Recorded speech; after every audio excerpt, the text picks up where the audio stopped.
Hello guys and welcome back. Today this video is going to be all about TEDx and how to become a TEDx speaker as a high school student, the process of that, and my personal experience as a two-time TEDx speaker and conference executive organizer. So yeah, all about TEDx today. It's going to be a mixture of a vlog plus me interjecting with a little bit of information in between the vlog, because recently I spoke at an event here in the city that I live in, and I vlogged the process, and I'm going to be using that vlog footage to kind of show the whole overall experience, while also giving you guys some information that you can use if you're interested in becoming a TEDx speaker or organizing a TEDx talk in your city, your local community. So yeah, I hope you guys enjoy it. Be sure to like and subscribe if you do, and let's get on with the vlog. So hi, good morning. I am now about to leave home to head out to IST because today I'm going to be speaking at TEDx Upanga Youth. Yay!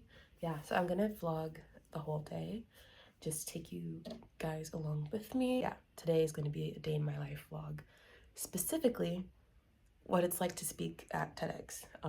It's a lot. There's been a lot of work put into this.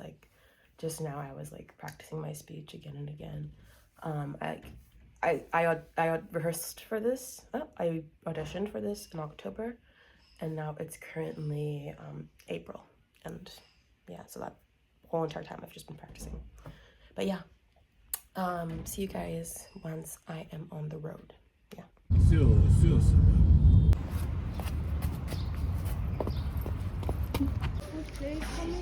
So let's just pause here to talk a little bit about my experience with TEDx. So as I mentioned before, I'm a two-time speaker, and that means that I have spoken at two different conferences. The first time I spoke, it was about the harmful effects of standardized assessments, and I will link that video down below because it's already been published. But my second talk, which you're going to be seeing the process of in this vlog, hasn't been published yet because it's too soon. It takes up to a month or more for videos to officially be on the TEDx YouTube channel. So yeah, that the process is kind of long. But yeah, so I'm also, however, an executive organizer, which means that in my school, we are currently organizing a TEDx event, and I am the organizer.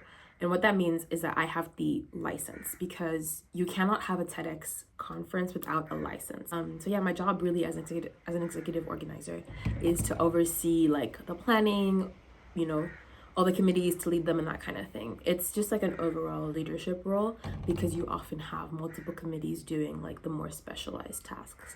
But we'll talk about that later when I talk more about the process itself of speaking or organizing a TEDx. For now, let's go back to the vlog. I think she was saying. Wait. I would always mumble across that line. In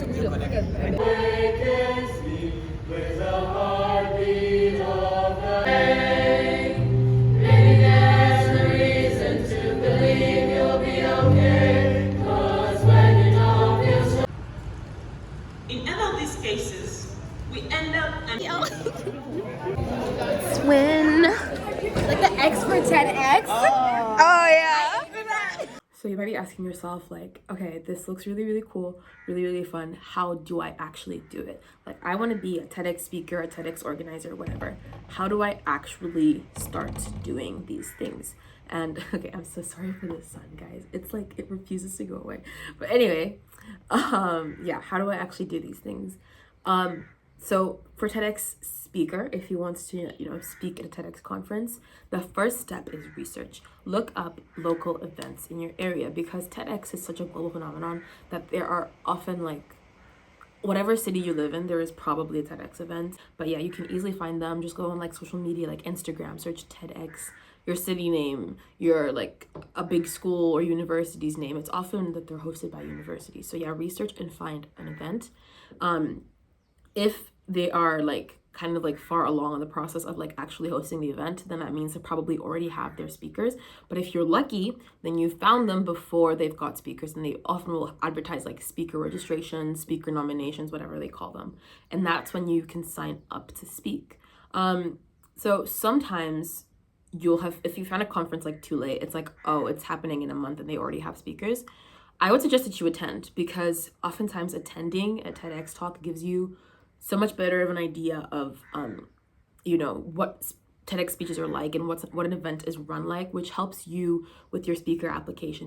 If you want to be an organizer, again, for this one, I think you have to have attended at least one TEDx event to be an organizer. You can't just like show up and be like, I want to be an organizer. So yeah, you have to attend at least one TEDx event to be an organizer. And for this, it's actually much simpler than speaker. I mean, the registration part, at least, is more simple.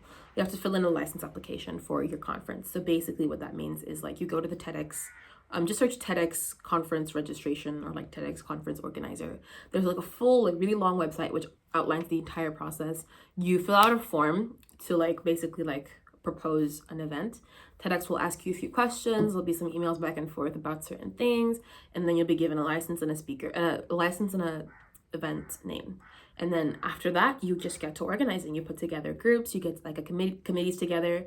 You have to have like a speakers committee. Often they'll have like an events committee, tech committee, because there's like a lot of things involved in a TEDx event, and which is why they often require you to have attended a TEDx event before, because that way you'll know the different things you need by seeing how the event is run. I recommend, if you're attending an event planning to be an organizer, talk to the leadership team of that event, get their contacts or whatever, so you can like ask them questions or like they can help out. Because often like the TEDx community is really, really friendly, and people are like very open to helping each other, because it's a really big undertaking being a speaker or an organizer, whatever it is. So we're often really like happy to help out anyone in the community. So yeah. I know, I'm sorry, but I really need it for my presentation tomorrow. Okay. Does this mean I'm gonna be this irresponsible person when I have my company? An alternate universe. Like, make it over, Paul.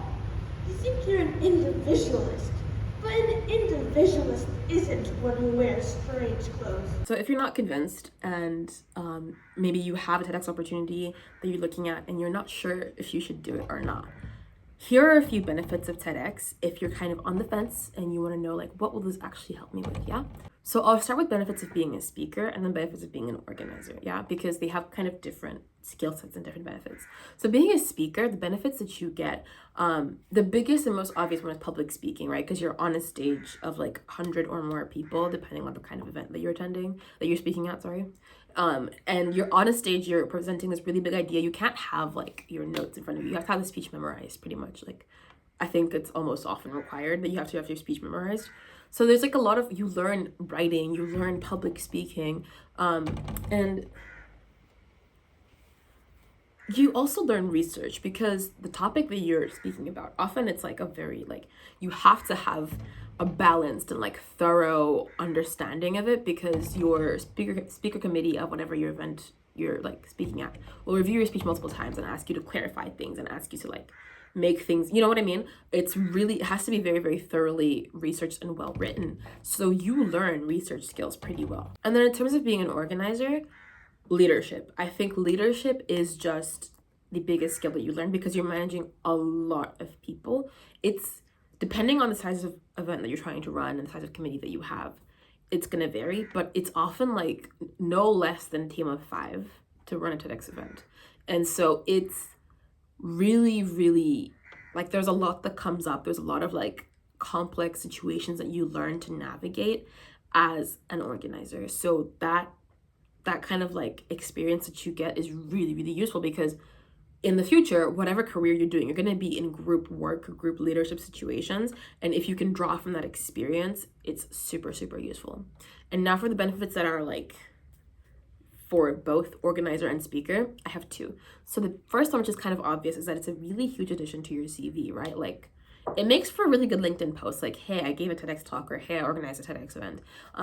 It's really useful because it shows that you took the time to do this really complex and well-recognized thing. You know, most people know what a TEDx talk is because it's like TED, and the TED name is like so big, right? So it's a well-recognized, well-understood, very like good thing you've accomplished. But also, the networking opportunities are huge, both as a speaker and as an organizer. As an organizer, you have to like interact with sponsors and like speakers who are often like public figures sometimes. So you get to meet so many interesting people through TEDx that you may have not met before. And as a speaker, there's an added bonus of like, for one, you speaking at this really big event where you can talk to people are like going to be like hearing your ideas and like that kind of thing. But because your talk is published online, obviously like if it meets the TEDx regulations and all, it should go through and be posted online where anyone can see it. And millions of people follow the TEDx YouTube channel, which means that your ideas and your talks and your words get that huge amount of exposure. You can, not only people in your life, but also people that you did not know yet who watch your videos and like, hey, this is a really cool student who has such cool initiatives or like ideas, and they could work with you and that kind of thing. So TEDx has a lot of benefits, and I hugely recommend it as a thing to aspire towards doing or work towards doing, because it's really fulfilling. So now getting back to the TED Talks, let's give it up for Grace Kedjo talking about how AI could reform educational systems. Before I begin, I'd like to make a disclaimer. No part of this speech was written using ChatGPT. But, as in most cases, I found that the best discussions occupy the gray area between the opposing extremes. Is it recording? Yeah. Okay. Ooh, it's a whole cup. And it's ceramic. Yo, what if I break this? Yeah. But like, it's they're rich. the DIA one, they give me a mug. So, This is even nicer. this is nicer. It's got a cover and all. I am stopping the video. Huh? And it's back. And there's, bam. This is so cool. And it says speaker. Wow. Because I spelled. And then there's the one that I got. I basically bartered it off of Lowe's. For how long have you been doing this? 4 years Yeah, and ago, there's the tote you were bag told and this the was- stuff have that you been everybody doing else this got. for 4 years? Keychain and stickers and pen. For 3 years now.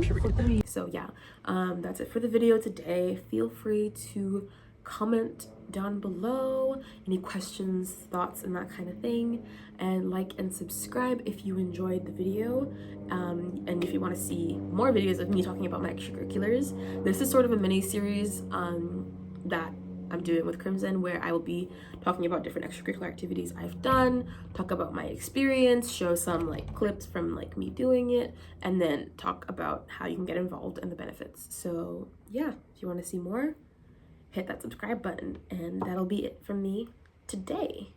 Peace.